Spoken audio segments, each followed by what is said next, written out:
नमस्कार, स्वागत है आप सभी का एनएमएफ न्यूज पर। मैं हूं आपके साथ रोहित। पश्चिम बंगाल विधानसभा चुनाव को लेकर ममता बनर्जी बहुत कट एंड क्लियर है और उन्होंने कांग्रेस को यह बता दिया है कि आपका वजूद यहां कुछ भी नहीं है।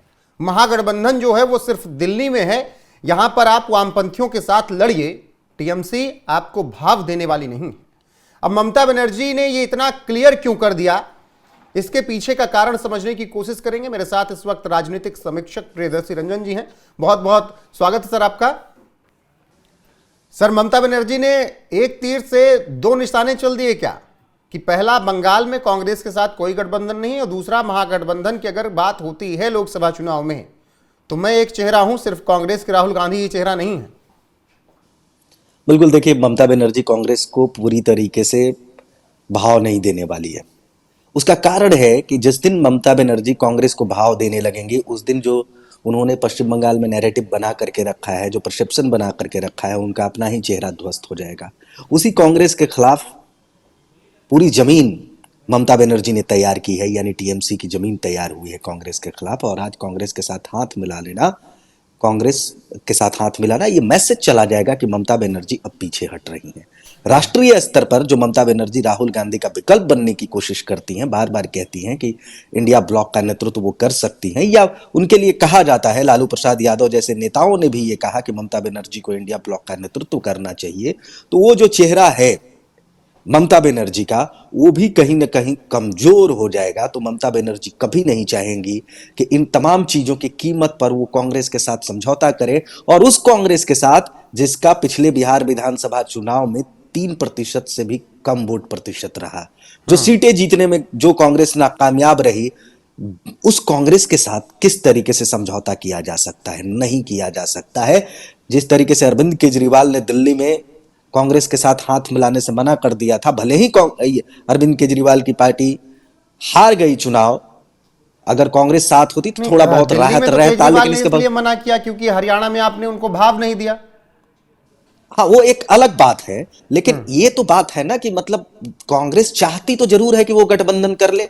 बिहार में भी जिस तरीके से अंत तक गठबंधन आरजेडी के साथ किया, पांव अड़ाए हुए था, पहले दोनों के बीच में विवाद चल रहा था, आरजेडी और कांग्रेस के बीच में, लेकिन कांग्रेस बाहर भी नहीं गई और पूरा खेल भी बिगाड़ी। तो ममता बनर्जी इस चीज को भी भाप चुकी है कि कांग्रेस वो चीज है जो जिस डाल पर बैठता है उसी को खत्म कर देता है, उसी को काट देता है। राजनीति के कालिदास हैं राहुल गांधी और कांग्रेस पार्टी, यानी जिसके साथ गठबंधन हुआ कांग्रेस का, हाल के दिनों में जो ट्रेंड है उसके हिसाब से सामने वाली पार्टी जो गठबंधन करती है वो ध्वस्त हो जाती है, नीचे चली जाती है।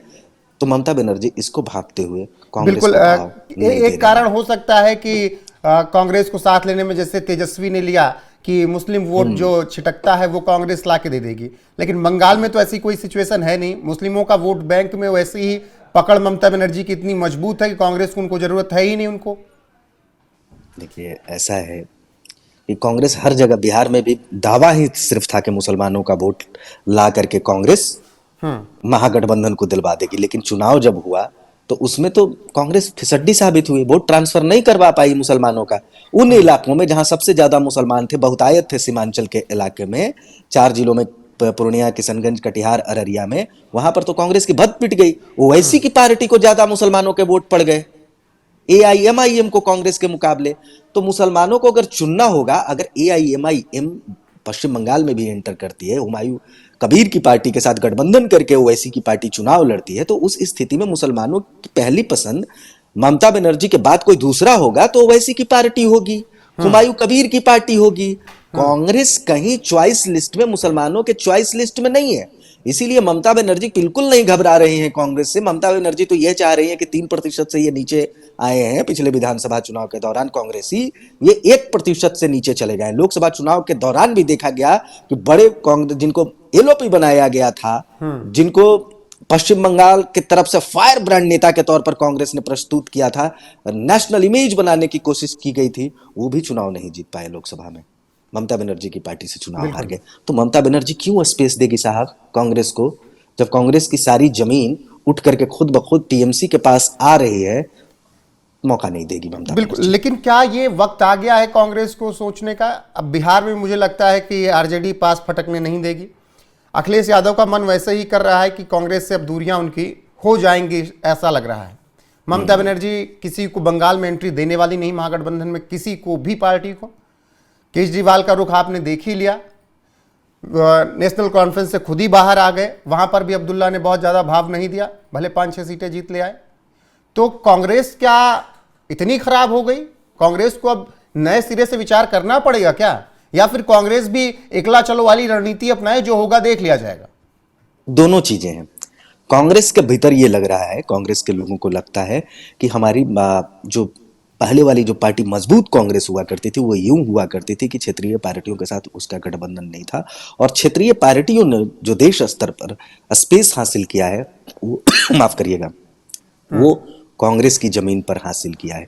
तो कांग्रेस को अगर अपनी जमीन हासिल करना है फिर से जी, तो उसके लिए जरूरी है कि क्षेत्रीय पार्टियां खत्म हो जाए। इसीलिए कई बार गाहे बगाहे इस तरीके के बयान आए हैं।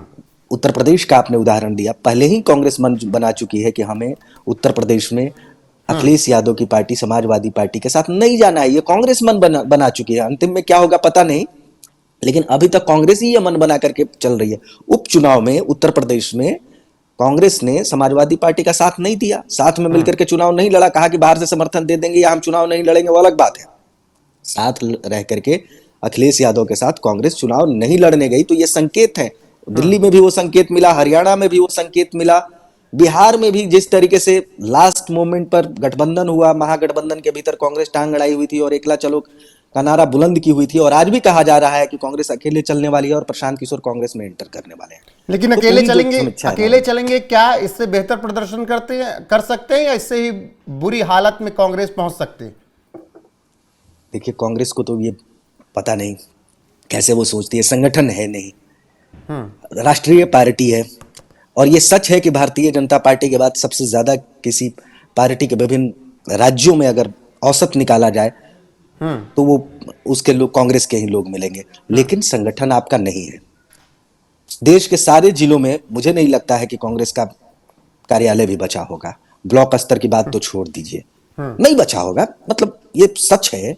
तो इस स्थिति में आप पार्टी को कैसे खड़ा करेंगे, ये चुनौती है। वो भी अकेले चल करके।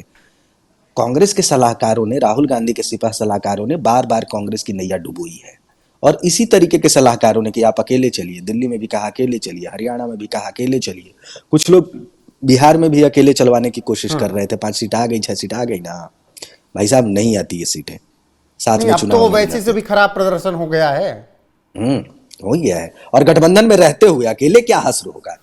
ये स्थिति तब है जब आप गठबंधन में रह करके चुनाव लड़ रहे हैं। अकेले लड़िएगा तब क्या स्थिति आपकी होगी, उसका अंदाजा लगाया जा सकता है। कांग्रेस चुनाव दर चुनाव लगातार खराब प्रदर्शन कर रही है, और ये बात कांग्रेस को मालूम है कि पश्चिम बंगाल में बहुत कुछ है नहीं उनका, इसीलिए वो अब ऐसा चुनाव भी लड़ रहे हैं जहां पर उनको लगता है कुछ नहीं है, बिल्कुल एक्टिव नहीं रहते।